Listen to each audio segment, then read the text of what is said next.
Hola. Bueno, en primer lugar, ahora que ha acabado esta tanda sobre la India, quería agradeceros a todos los que os habéis suscrito al canal de YouTube y al podcast, y daros las gracias también por los mensajes y por la respuesta, y estoy muy contento. Esto me anima a continuar, porque en principio lo hice un poco como prueba, y como veo que la cosa está funcionando, pues voy a seguir publicando estos pequeños capítulos. Quizás pare un poco en Semana Santa o en verano, pero de momento tengo aún muchas cosas que contar y cosas que se me irán ocurriendo. Hoy he venido a hablar de mi libro, de mis libros, pero no de mis libros en general, ni de las películas, ni de las fotografías, sino de estos dos libros memorialísticos, ¿no? De esta serie que inicié con El impulso nómada, que está aquí, con esta foto que está sacada de un visado, y es una foto que hice en la estación de Provenza de Barcelona, en el metro, es una foto de fotomatón. Y después de este libro continué con Viaje a un mundo olvidado, que salió este pasado otoño, ¿no? ¿Cómo salieron estos libros? ¿Por qué? ¿Por qué esta necesidad?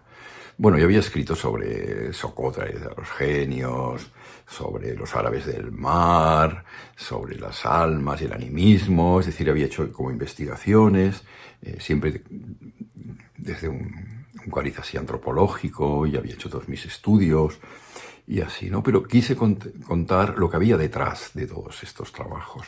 Y también quería hablar de la infancia, porque yo nací en los años 50, en esa época así tan represiva, con el nacionalcatolicismo, no me encontraba a gusto en la familia, ni con los curas, ni lo que me contaban, y soñaba en la habitación con mis atlas, y con la bola del mundo, las fotografías de los libros de mi padre.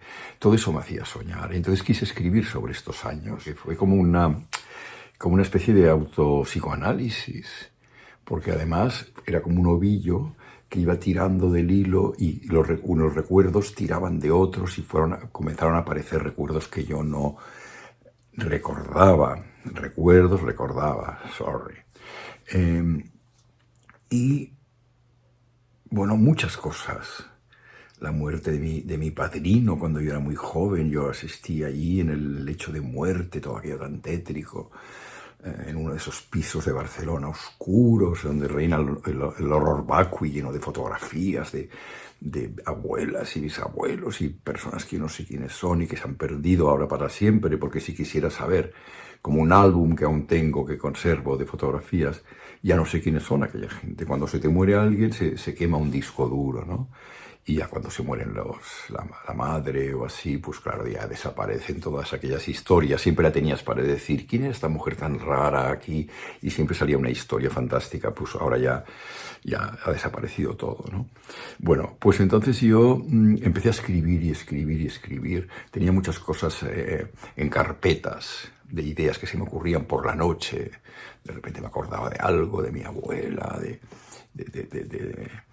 de mi primer despertar erótico con el herrero del pueblo del Figaro, cuando lo veía ahí picando, pam, pam, en el yunque, con aquella mula que le mordió. Y entonces cuando él le mordió en la mano, cuando la estaba errando, ¿no? Y entonces él, ni corto ni perezoso, se sacó el pene gordo y se orinó en las manos. Es decir, todos esos recuerdos que me iban viniendo como de aluvión, los escribía en cuadernos, luego lo pasaba al ordenador, y entonces al final resulta que tenía una carpeta que ponía varios, y ahí había cientos de historias. Hasta que un día ya la cosa fue cogiendo más cuerpo, y en el principio de la pandemia, pues decidí hacer algo con todo aquello.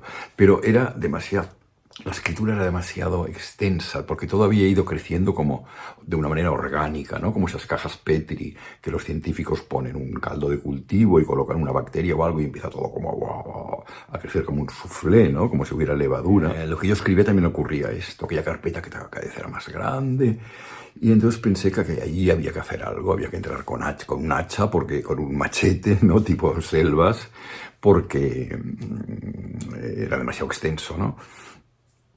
Y entonces, revisando la página web, que la tenía muy abandonada, encontré un artículo que había hecho el periodista mallorquín Josep Massot cuando me entrevistó para Los Árabes del Mar. Y entonces en uno de esos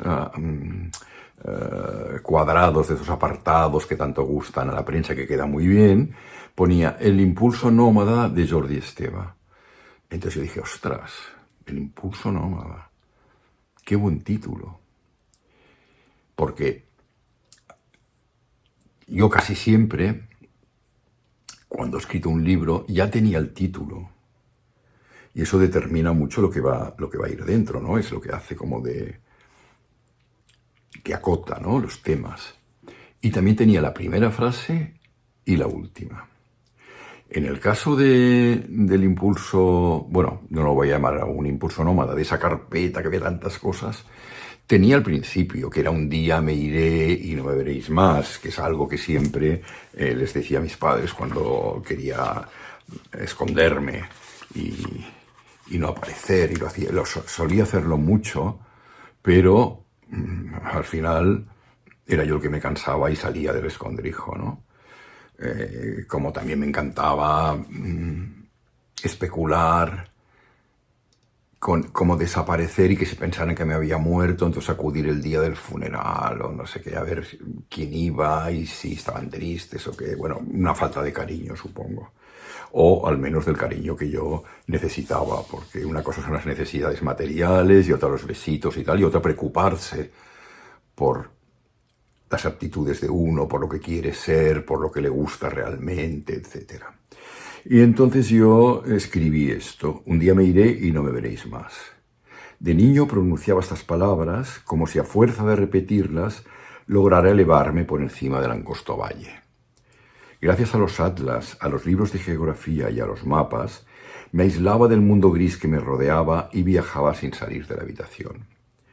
No sabía entonces que, al igual que los insectos que me fascinaban, un día conseguiría rasgar la seda que me atrapaba para desplegar las alas y volar, siguiendo el impulso nómada que había germinado en mí y que se haría añicos la noche en que la policía secreta egipcia irrumpió en mi habitación de los oasis, poniendo fin a mi sueño.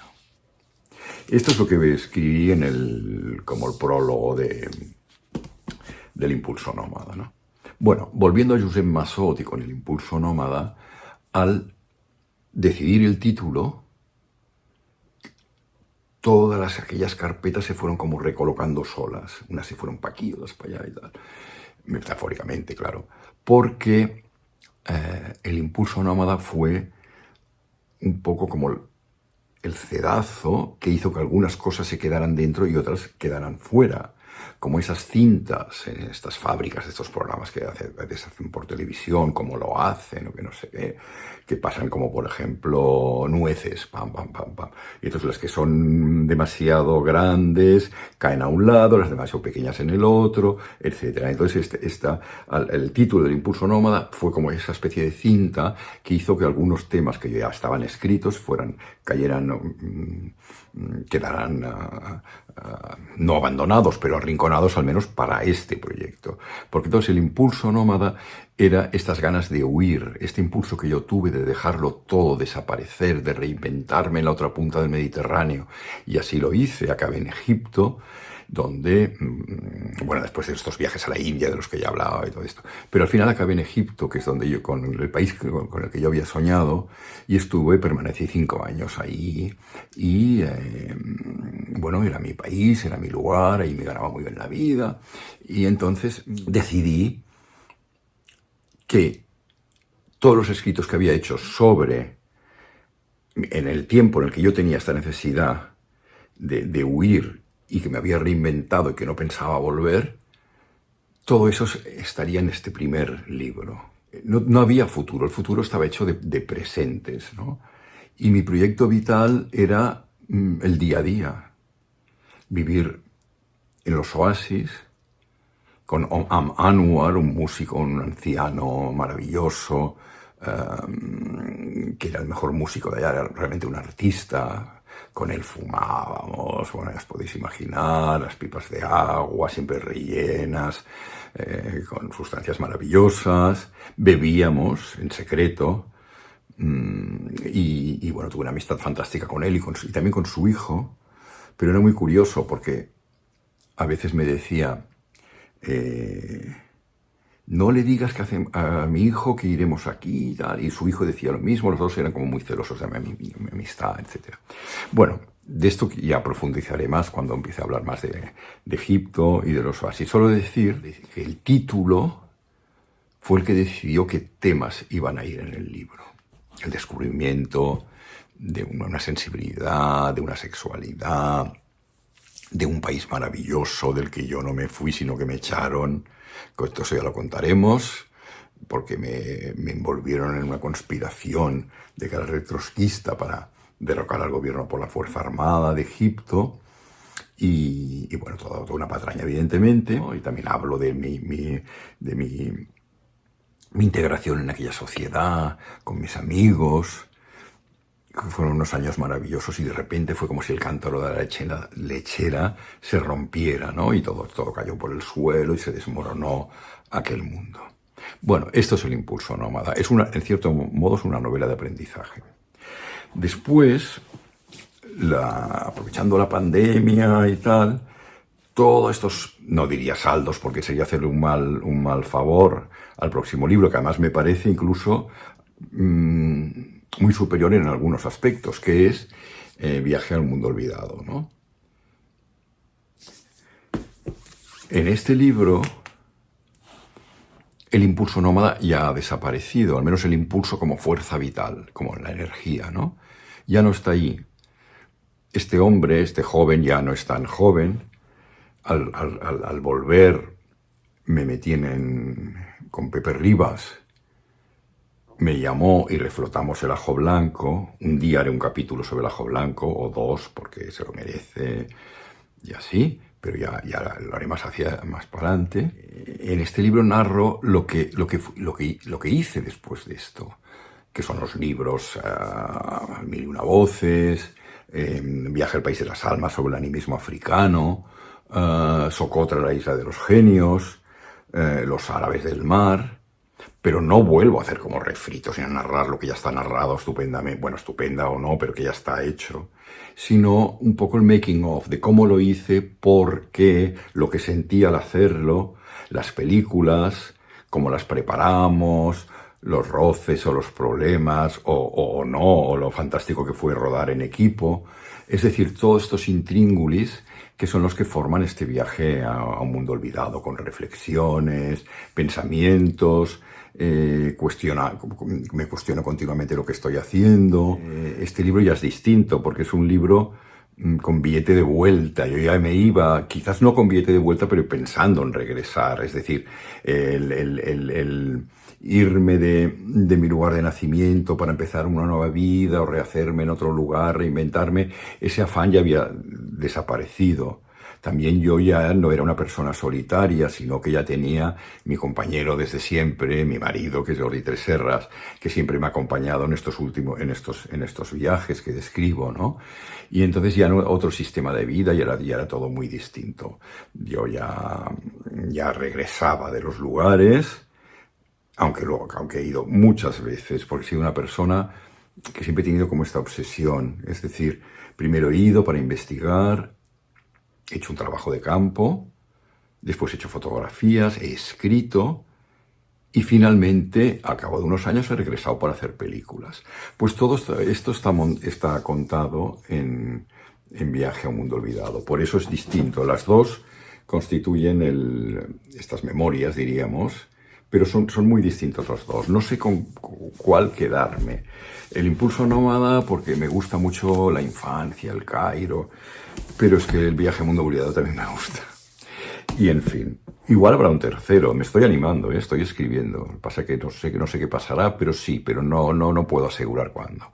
Bueno, este YouTube ha sido un poco especial.